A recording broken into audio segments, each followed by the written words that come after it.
28 उत्तर पूर्व लोकसभा मतदारसंघासाठी सर्व मतदान केंद्र जे आहे त्यांची निश्चिती करण्यात आलेली आहे। त्यानुसार मतदान केंद्रावर द्यायच्या ज्या प्राथमिक सोयीसुविधा आहे त्या आपण लावण्याची प्रक्रिया सुरू आहे।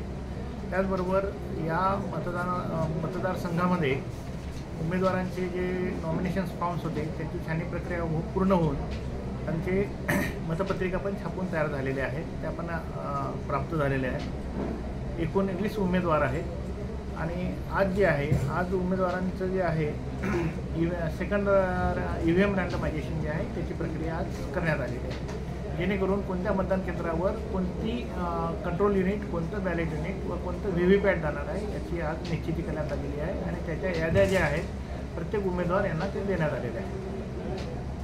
त्याचबरोबर उद्यापासून जे आहे उद्यापासून या याद्याच्या अनुषंगानं ARO लेवलला याचं EVM कमिशनिंग होणार आहे। त्या ठिकाणी मतदान केंद्र प्रत्येक मतदान केंद्रावर देण्यासाठी ते तयार होणार आहे। ती प्रक्रिया दिनांक 9 ते 11 तारखेपर्यंत राहणार आहे। त्यानंतर हे झाल्यानंतर ARO लेवलला होम वोटिंग होणार आहे। होम वोटिंगच्या ज्या दिनांक आहेत त्या एकूण 190 होम वोटर्स आहे।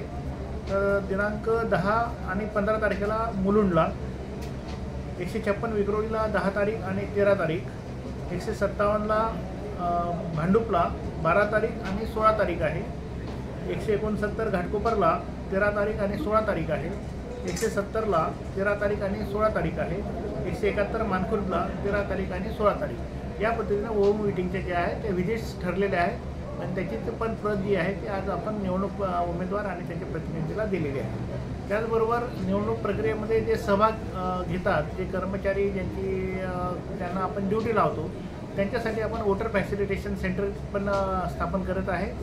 ते ज्या ठिकाणी त्यांचं प्रशिक्षण होणार आहे त्या ठिकाणी त्यांचं होम वोटिंगची फॅसिलिटी होणार आहे। त्याचबरोबर AROच्या लेवलला पण जे इसेन्शियल वोटर्स आहेत त्यांचे ड्युटी जे आहे जसं महानगरपालिकेला सिवरेज प्लॅन्टला असतं आहे, वॉटर सप्लायला असतं, असे जे कर्मचारी आहेत, काही ड्रायव्हर्स आहेत ते इलेक्शन ड्युटीला राहतील, तर यांचं जे आहे अशा ज्या कर्मचारी आहेत त्या कर्मचाऱ्यांच्यासाठी वोटर फॅसिलिटेशन सेंटर ते पण ARO लेवलला या ठिकाणी विक्रोळीला आहे। आणि कर्मचारी जे या 12 तारखेला आणि ARO लेवलला जे फॅसिलिटेशन सेंटर ठेवलेलं आहे त्या ठिकाणी जर त्यांनी वोटिंग केलं नाही तर त्यांचं पण मतदान जे आहे ते आपण या ठिकाणी करणार आहे।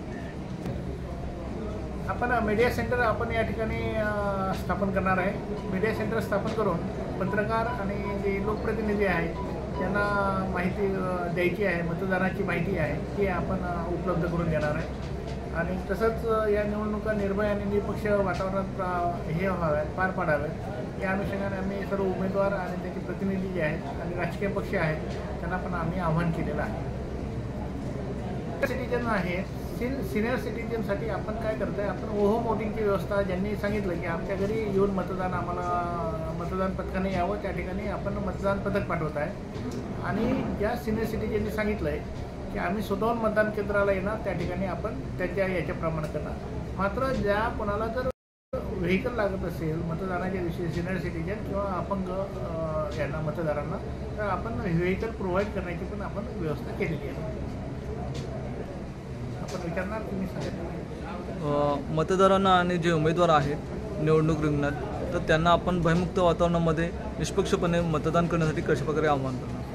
माझं मतदारांना असं आवाहन आहे की त्यांनी कृपया कोणत्या आमिषाला बळी न पडता आणि कुठल्याही याला ज्या भेटवस्तू आहेत वगैरे जे आहे याचा स्वीकार न करता आपण निष्पक्ष पद्धतीनं आपण मतदान केलं पाहिजे। आपण आपली जी आयडिओलॉजी असेल, जो विकास कार्यक्रम आहे तो बघून आपण मतदान केलं पाहिजे। आणि मतदानाला जे आहे मॅक्झिमम लोकांनी आपण मतदान केंद्रावर येऊन मतदान केलं पाहिजे। त्या दिवशी जरी दोन दिवशी सुटीचे आहेत, शनिवार आणि रविवार सुटीचा आहे, त्याचबरोबर मतदानाचा दिवस सुटीचा आहे, हा सुटीचा दिवस जो आहे त्यांनी मतदान करून आनंदाने साजरा करावा अशी माझी त्यांना विनंती आहे।